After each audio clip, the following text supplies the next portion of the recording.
Herkese tekrar selamlar. Karavanda Teknik serisinin yeni videosu, artık 6 mı oldu, 8 mi oldu, 9 mu oldu, 15 mi oldu hatırlamıyorum. Onunla birlikte yeniden karşınızdayız. Burada dilimiz döndüğünce ikinci el karavan alırken ne yapılmaması gerekiyor, ne yapılması gerekiyor, bunları anlatmaya çalışacağız. İster istemez karavan piyasası çok fazla aktif hale geldi. Çok fazla kullanıcı oluşmaya başladı. Biz de bunlardan bir tanesiyiz. Bunu büyük bir ihtimalle izliyorsanız siz de bunlardan bir tanesisiniz. Ya da olmak istiyorsun. Ya da olmak istiyorsunuz, Güldeniz'in söylediği gibi. İster istemez insanlar karavan kullandıkça bir başlangıçtan sonra yeni bir ihtiyaçlarının ne olduğunu belirlemeye başlıyor ve karavan isteklerinin çeşitliliği farklılaşmaya başlıyor. Yani nasıl bir karavan istedikleri değişiyor. Mesela biz Ares'i alırken beklentimiz de Ares'i kullandığımız zaman oluşan beklenti bizde farklıydı. O oluşan beklenti bizi Weisberg'e çevirdi. Ki zaten hani biz bu karavan niyetlerimizden bir tanesiydi ama ne istediğimizi, nasıl yapmak istediğimizi açıkçası Ares'le öğrendik ve ondan sonra karavanı değiştirme isteğimiz oldu. Karavan tabii hani ister istemez araba kadar popüler bir şey değil. Bunlarla ilgili bir eksper ya da servis gibi bir şey çok fazla piyasada yok. Çok fazla da karavan markası var ister istemez ortada ve hani hangi karavanı nereye götürüp göstereceğiz biraz muallaklı bir durum. O yüzden biz de kendimizce tecrübemizi hem karavan almış, ikinciye karavan almış hem de ikinciye karavan satmış insanlar olarak anlatmaya çalışacağız. Öncelikle ne yapmamız gerekiyor? Birincisi ne aradığımızı aslında bilmemiz gerekiyor. Bir yandan da genel olarak bakmamız gerekiyor aslında. Önce şöyle bir karavanın etrafında bir döneceğiz.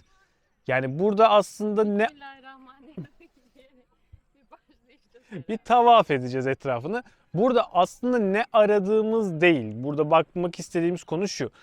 İster istemez yanlış bir şey olduğu zaman gözünüze çarpacak. Yani size şunu arayın diyebileceğim bir durum aslında burada. Bir karavanın etrafında dolaştığımız zaman bir olumsuz ya da yanlış bir şey varsa siz onu aslında bir göreceksiniz ya da gözünüze bir şey takılacak. O yüzden bir karavanın etrafına komple bir döneceğiz. Ne takılabilir? Şimdi mesela karavan rigid bir yapı. Rigid bir yapıdaki herhangi bir eğim, bozukluk vesaire sizin ister istemez gözünüze takılacak. Ya da bu karavan, bizim karavanımız kompozit panel bir karavan. Kompozit panel karavanlarda bir eğim, yani bir darbe aldıysa yamulma olacaktır. Çünkü dışı alüminyum bunların. Panelin içindeki yalıtım haricinde dış kaplaması alüminyum. O yüzden bir yamulma olacaktır burada. Bu da bu karavanın bir yere çarptığını görecektir. Çarptığı anlamına gelir. Ya da fiber bir karavan sahibiyseniz bir kırık var mı diye aralacaksınız. İşte çatlak var mı? Kırık Var mı? Ezik eğim var mı? eğilme var mı? Bir yerde olağan dışı bir yamukluk var mı? Ya da hani olması gereken dışında duran bir şey var mı diye bir kontrol edeceğiz.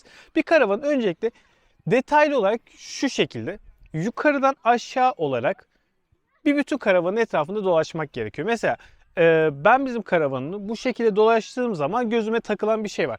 Şurası.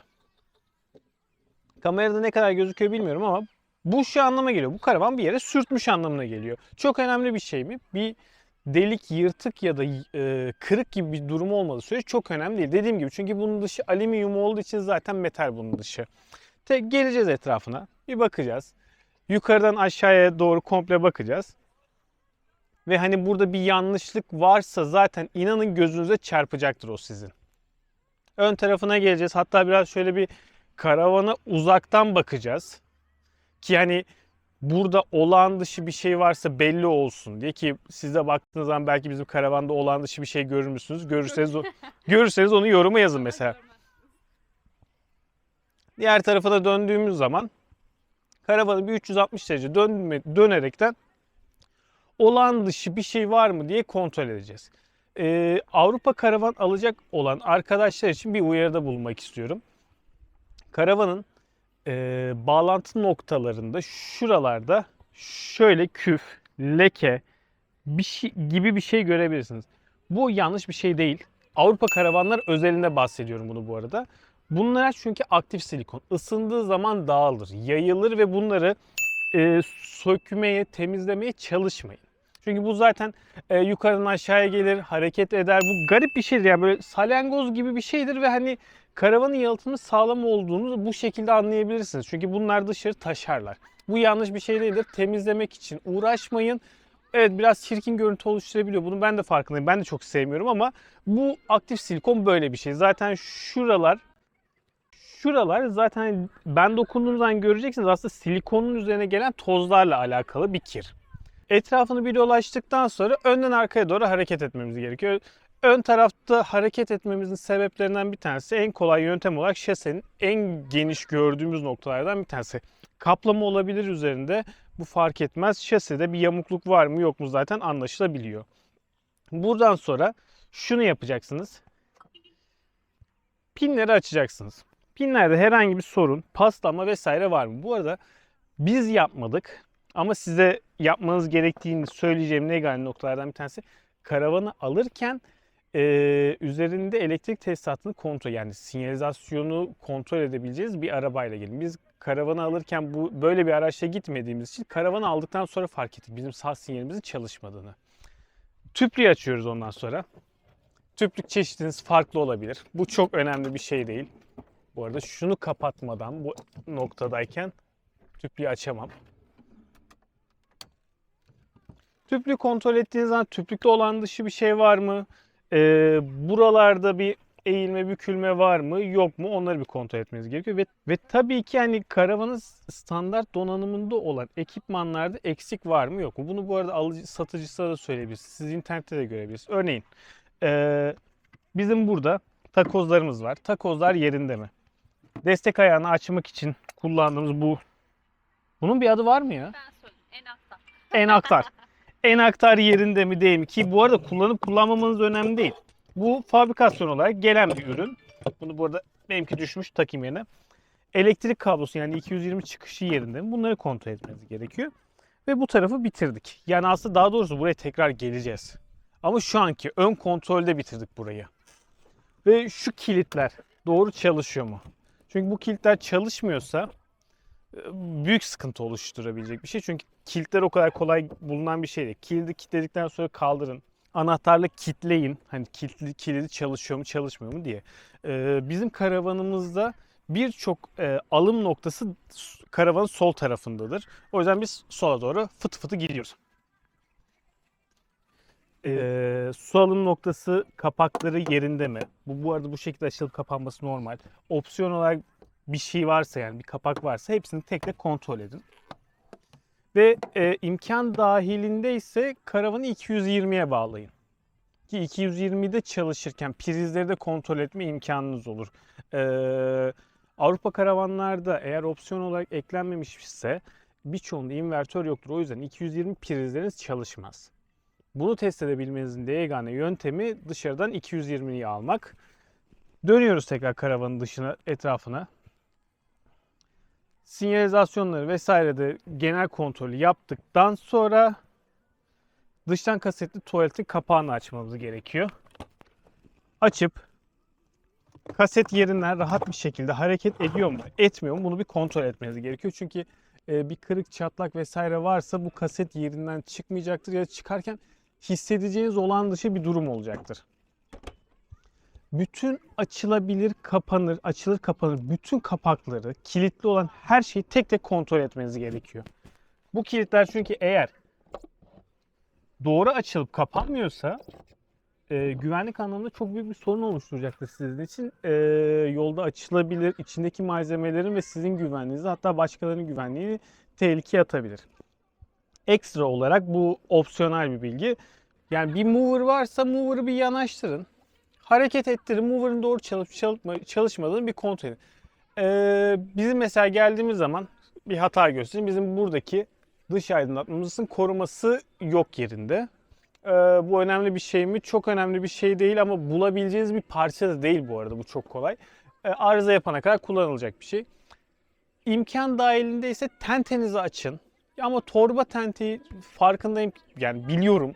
Torba tenteyi ya da kasetli tente de olsa açıp kapatmak çok zor bir şey olduğu için ben de dahil olmak üzere birçok insan açıp kapatmaya üşeniyor. Ama hani yeriniz müsaitse, imkan dahilindeyse tenteyi de bir açın. Dış tarafı bu şekilde kontrol ettikten sonra içeri giriyoruz. Ayakları kontrol ediyor mu? Ayakları tabii ki kontrol ediyoruz. Yani bunu hatırlattığın iyi oldu. Ben çok nedense gözümden kaçtı bu arada. Hani söylerken anlatırken de gözüme kaçtı. Ayakları bir açıp kapatın. Ayaklar çok fazla zorlandığı zaman yani tek ayaktan genelde zorlama yapıldığı zaman ayaklar kırılabiliyor ya da yamulabiliyor. Yani bu arada kolay ya da zor açılması bir sorun değildir. Sadece temizlenmediğini gösterir. Eğer çok gerçekten fazla güç uygulamak zorunda değilseniz bu normaldir. Çünkü kirlenebilir. Orası dış etkenlere maruz kalan bir şey olduğu için düzenli yağlanması gereken bir parça aslında. Temizlenmesi gereken bir parça. Bunu ben anlattım mı acaba? Ee, Anlattım ben bunu. Şöyle anlattım. Tekrar kısa bir özet geçeyim. Ayakları mümkünse bir zincir temizleme spreyi. Biz Gülderiz de ben de motorcu olduğumuz için bizde zincir temizleme spreyi diye bir sistem vardır. Motorcular bildiği bir şey. Yoksa bir mazotla ya da VD40'la ayakların dışını bir temizleyip sıvı gres olabilir.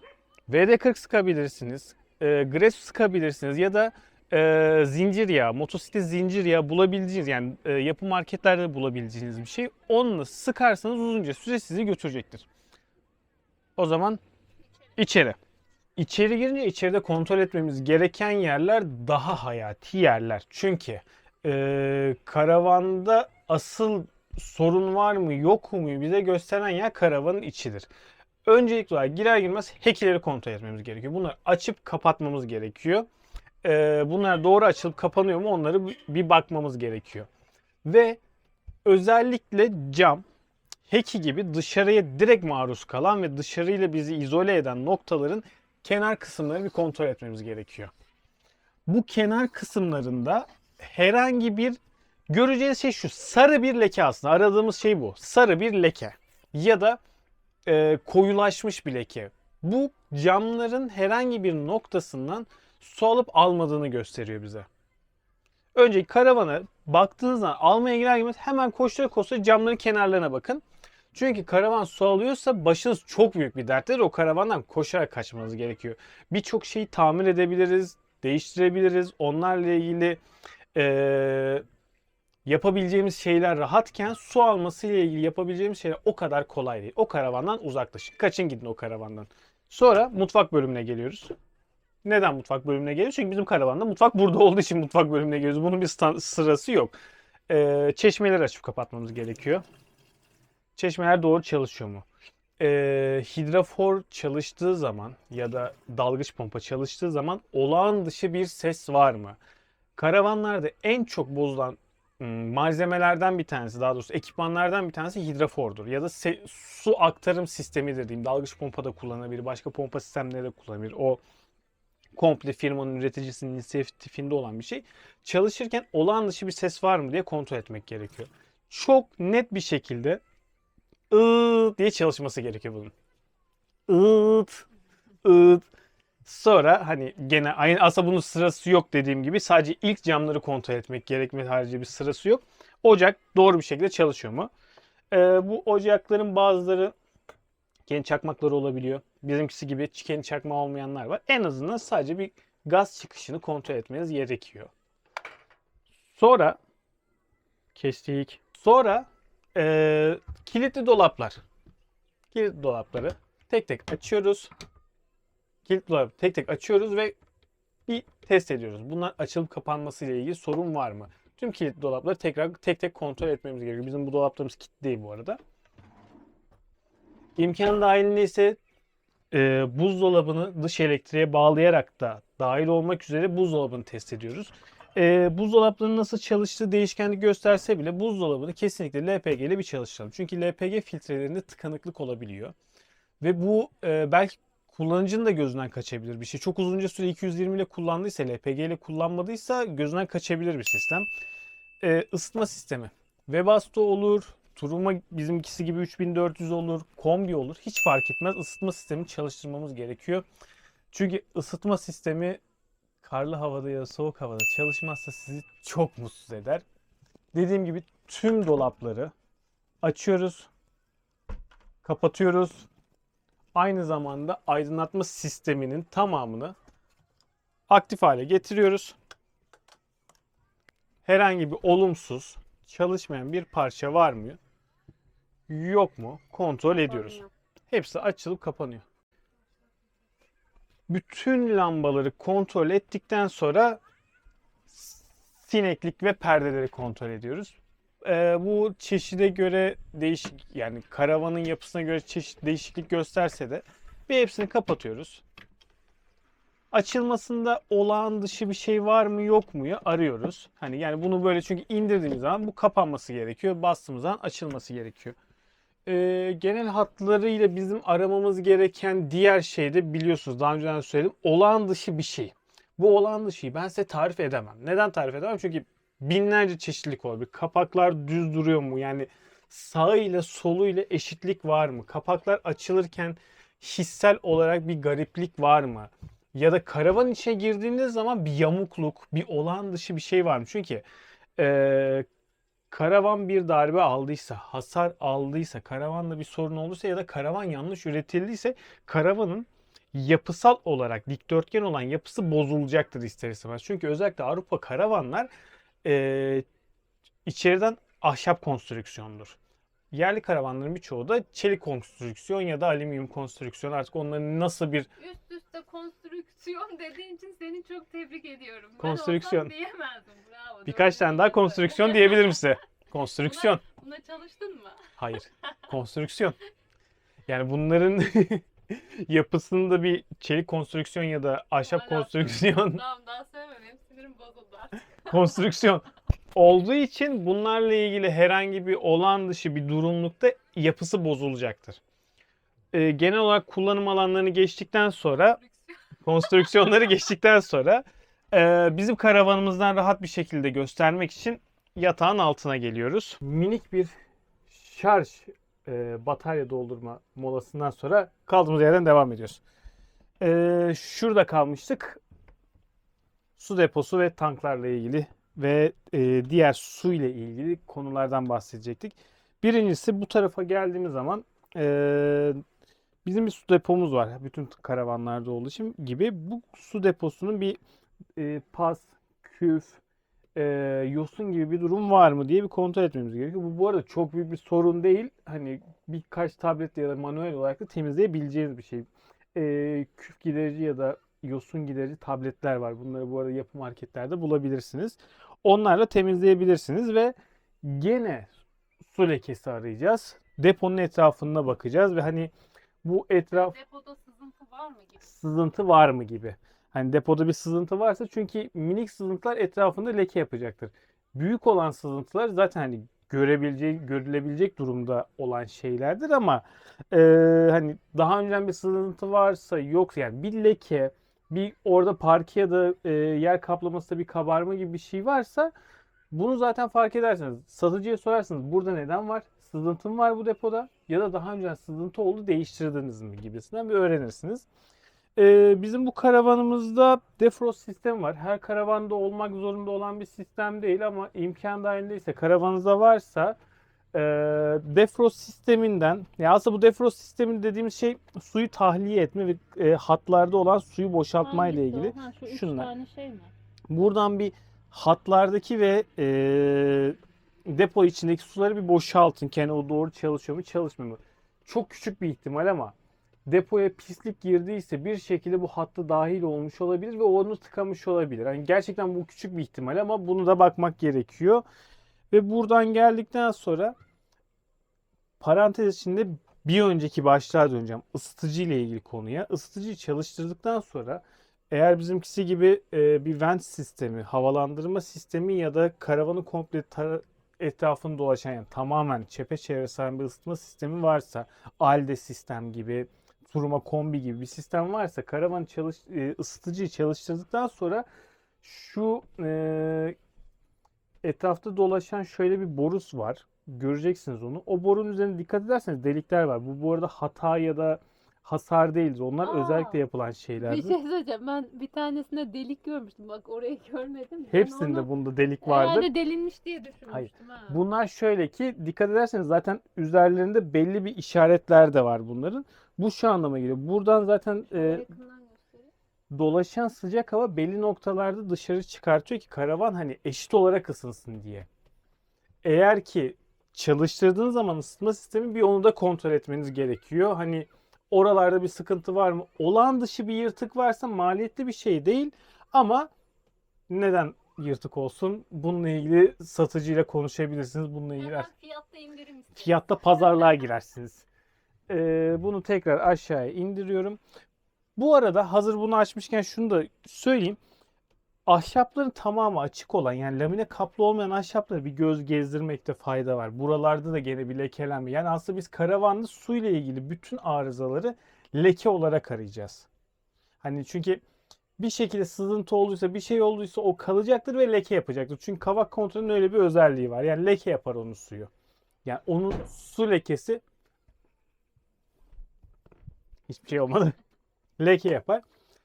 Diğer taraftan aşağıya yukarı yani hareketli bir masanız varsa yatak haline gelebilen hareketli bir masanız varsa indirin kaldırın bunu.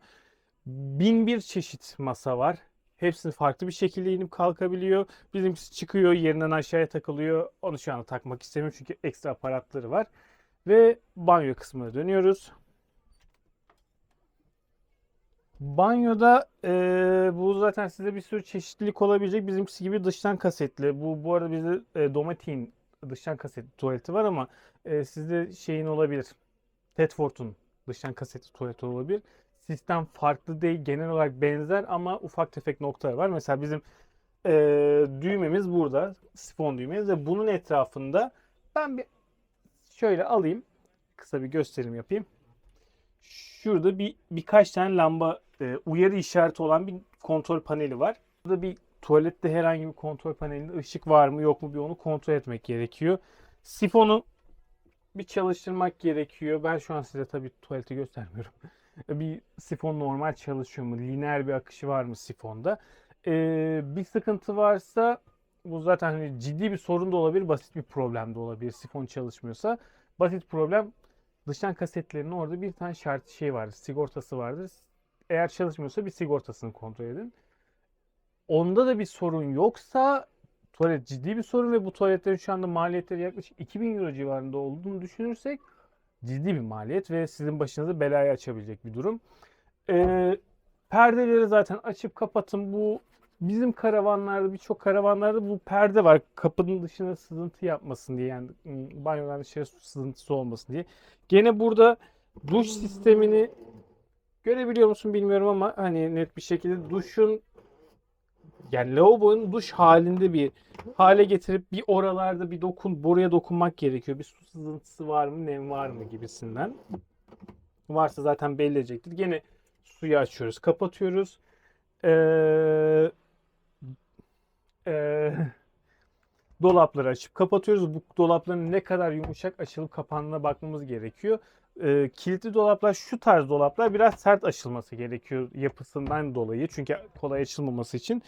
Bas çek dolaplar ya da ne denir buna çıtlı dolaplar daha kolay açılması gerekiyor. Burayı bu şekilde bitiriyoruz. Genel özet olarak geçmek gerekirse karavanda her şey şıkır şıkır çalışmak zorunda. Yani dolabın düğmesine bastığınız zaman açılırken hiçbir yere sürtünmemesi gerekiyor. Ya da bir kapı kapanırken nasıl diyeyim tam tık diye oturması gerekiyor. Yani şu şekilde oturması gerekiyor. Oturmazsa böyle bir ikinci itmeler, üçüncü itmeler oluyorsa ya da çekmeceyi açıp kapatırken yok bu arada bizim çekmece şu an rahat açıldığı için yani bu rahatlıkta açılması gerekiyor. Bunları açarken zorlanıyorsanız, çeşmeyi açarken bir ses geliyorsa, bir şeyi uzatma, kısaltma durumunda örnek veriyorum. Şu dolap çok rahat bir şekilde açılırken bu bir tık zor açılıyorsa burada bir yanlışlık vardır. Çünkü karavanda hiçbir malzeme zorlanmaya gelmez. Her şey şıkır şıkır. Yani böyle mükemmel bir yapıda çalışmak zorundadır. Eğer bir şekilde bu dolap doğru açılmıyorsa ya bu karavanın fiziksel yapısında bir bozukluk vardır ya da bu dolap kapısında vardır. Yani öyle bir durumda inşallah dolap kapısında vardır. Çünkü karavanın komple yapısı bozulduğu zaman bu dolap kapıların açıları da bozulacağı için bunlar da doğru çalışmayacaktır. Ya da kapıyı açtığınız zaman bu kadar rahat açılacaktır ve kapandığı zaman da tık diye kapanması gerekiyor. Bu şekilde açılmıyorsa ya kapının fiziksel yapısında bir yanlışlık vardır ya da karavanın bütün fiziksel yapısında bir yanlışlık vardır. Bu da çok zor bir şey. O yüzden videonun başından beri söylemeye çalıştığım şöyle bir şey var. Bu bölüm büyük bir ihtimalle kesip başa da atarım. Karavanda olağan dışı olarak dediğimiz, aradığımız şeyler şu. Her şey mükemmel düzende çalışması gerekiyor. Concorde uçaklar gibi. Her şey limitte ve mükemmel çalışması gerekiyor. Hiçbir dolap zor açılmaması gerekiyor. Sürtünmemesi gerekiyor. Hiçbir kapı yanlış açılmaması gerekiyor. Ses, mesela bir motor sesi çalışıyorsa karavanda mükemmel bir şekilde metronomda çalışması gerekiyor. Sizin aramanız gereken şey şu. Hidrofor açıldığı zaman siz dırrrr şeklinde bir ses mi? Arada bir yükselme, alçalma var mı? Yani karavanda her şey mükemmel şekilde çalışmak zorundadır. Hiçbir şey zorlanmaması gerekiyor. Zorlanan bir şey de yapısal gerekliliğinden dolayı zorlanması gerekiyor ama bu yanlış monte olmasından ya da bozuk olmasıyla alakalı değil. O yüzden yani en başından beri aradığımız şey olağan dışı bir şey zaten direkt fark edilecektir ve olağan dışı bir şey bir sorundur karavanda. Çekmece açılır ya da kapanır. Açılırken sürtünüyorsa yanlış bir şey vardır. Biz aslında karavan alırken bunlara bakacağız ve önemli olan şey su alıp almadığına bakacağız. Yani olağan dışı olarak aradığımız şey, biz kırık çatlaktan ziyade yapısal bir bozukluk arayacağız. Önemli olan konularımızdan bir tanesi bu. Bir şey çalışıyorsa mükemmel düzende çalışması gerektiğini farkında olaraktan arayacağız. Su var mı? Bunları bu şekilde arayacağız ve temel olarak şu ısıtıcının doğru çalışıp çalışmadığınız sistemini bilmek zorunda değilsiniz. Fan çalışırken düzgün üflemesi gerekiyor, bu kadar. Ve çalışması gerekiyor. Çalışırken bütün aletler bir ses çıkarttığı için o seste her şey ritmik gitmesi gerekiyor. Çünkü karavan dediğim gibi en başta mükemmel düzenli çalışması gereken bir şey. Son kapatmadan önce söylemem gereken şey şu. Yeni başlayan ya da karavan kullanmaya, yeni karavanını almak isteyen herkese söyleyeceğim şey şu. Karavanda bir şey açılmıyorsa açmakla ilgili çok zorlamayın. Demek ki orada yanlışlık vardır, kırarsınız. O zaman bu videoyu burada bitiriyoruz ve aklınıza takılan bir şey olursa lütfen sormaktan çekinmeyin. WhatsApp'tan da WhatsApp demişim. WhatsApp'tan yazmayın, tabii ki numaram yok. Aslan battı açtı. 0850 Instagram'dan ya da yorum olarak yazabilirsiniz. Elimden geldiğince her şeyi cevaplamaya çalışırım. Genel hatlarıyla karavan alırken, ikinci el karavan alırken nelere dikkat etmek gerektiğiyle ilgili bir şeyleri anlatmaya çalıştım. İlla eksik vardır. Eksik olarak gördüğünüz şeyleri de lütfen yoruma yazın. Genel hatlarıyla... Siz de hiçbir şey bilmiyorsunuz Hüseyin Bey. Ben böyle yazayım. Tamam, sen öyle yaz. Yani genel olarak en basit özet olarak geçirdiğim zaman karavanda her şey mükemmel çalışmak zorunda. Bunu arayacağız biz. Tamam. Yani her şey 90 derece olan bir şey 90 derece olmak zorundadır. Bunu arayacağız yani kısacası. Ve inşallah bizim de ülkemizde karavanla ilgili ekspertiz servisleri vesaire de oluşur. Bizim için de artık bu tarz şeyler daha kolay hale gelir yakın zamanda. İnşallah önce birazcık servis açılsın bence. O ayrı bir konu tabii ki. Bu arada biliyorsunuz yani hani servis yok. Ya gerçekten yani servis adı altında bir sürü şey var ama servis yok. Yani Weinsberg, Hümer grubu, Eriba grubu vesaire ile ilgili 2 tane alternatifiniz var İstanbul yakınlarında. Hatta Türkiye totalinde 3 tane var aslında. Bursa'da CNK, Ha. 2K Karavan, Agus Karavan. Ankara'da yok mu? Yok galiba. Ankara'da yok. O zaman yatırım tavsiyesi. Yatırımda. Adriye'ye geldiğiniz zaman İzmir'de Adriye olarak İzmir'de, Ankara'da Adriye olarak var, İstanbul'da Adriye olarak var. Onun haricinde yerli karavanlara geldiğiniz zaman onların sadece kendi yerleri varsa vardır. Onların Evet, bizim mesela birkaç tamir işimiz olmuştu başkent karavandayken. Bize şeye gelin, Ankara'ya gelin dedi. diyorlar. Yani sürekli Ankara'ya git gel gibi. Ankara 1000 kilometre git gel. Olmaz. Dolayısıyla bu noktada bir açık var. Öncelikle tabii orası bir Genişlemesi daha iyi gerekiyor. olur. Daha sonra tabii ki eksperler falan olabilir. Umarım. Olur ya, olur. Ya çünkü bu videonun aslında temeli zaten senin söylediğin gibi. Karavan servisi olmadığı için bizim karavanlarımızın hani kendimizin müdahale edebileceği noktalarda bir arıza çıkartmasını kabul edebileceğimiz durumda. Yoksa onun haricindeki şeyleri yapabilecek durumumuz yok. Ve bunu yaptırabildiğimiz yer de yok Türkiye'de çok fazla. Yani bir elin bir avucu bir elin bir elin bir elin parmakları kadar yani. Diyoruz. Atasözleri ve deyimlerle ilgili bazı sorunlarını da aşacağız. Ya aslında biliyoruz da sonunu getiremiyoruz. O yüzden yani bir araba alırken belki kolay bazı şeyleri yapmak. Hani servisi var, bir şey var falan filan filan. Karavanda öyle bir durum olmadığı için yani çok inceleyip sık dokumak gerekiyor. Sorarsanız biz bu karavanı alırken inceleyip dokuduk mu? Hayır. Gördük, referans vardı, baktık, evet dedik, gittik. O kadar basitti. Evet, ne diyorduk? İmamın yaptığını yap. İmam mıydı o? Yine bir yerde takıldım ya. Neyse. Hocanın Dedim ki, dediğini yap, yaptığını yapma evet. gibi bir durum var. Ha bizim de bir sorunumuz olmaz. Sadece bir elektrik sistemiyle ilgili sıkıntımız vardı. Yani daha doğrusu araç dış aydınlatması ile ilgili bir sıkıntı vardı. Onda en baştaki söylediğim bir nokta vardı. Çeki demiri ya da çeki elektrik sistemi olan bir arabayla gitmeniz gerekmesinin sebebi bu. Çünkü orada bir arıza var mı yok mu ancak o şekilde test edebilirsiniz. Biz o şekilde gitmedik, test etmedik ve bizim bir arızamız vardı. Neyse ki çok önemli değildi. Uygun fiyatlı bir şekilde hallettik. Buradan da bu arada 2K'ya yani gerçekten teşekkürler.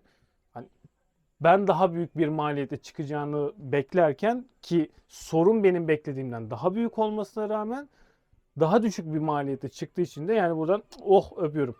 Mutluyum. O zaman videoyu kapatıyoruz. Merak ettiğiniz teknik seriyle ilgili gelmesini istediğiniz bir video varsa yorum olarak lütfen yazın.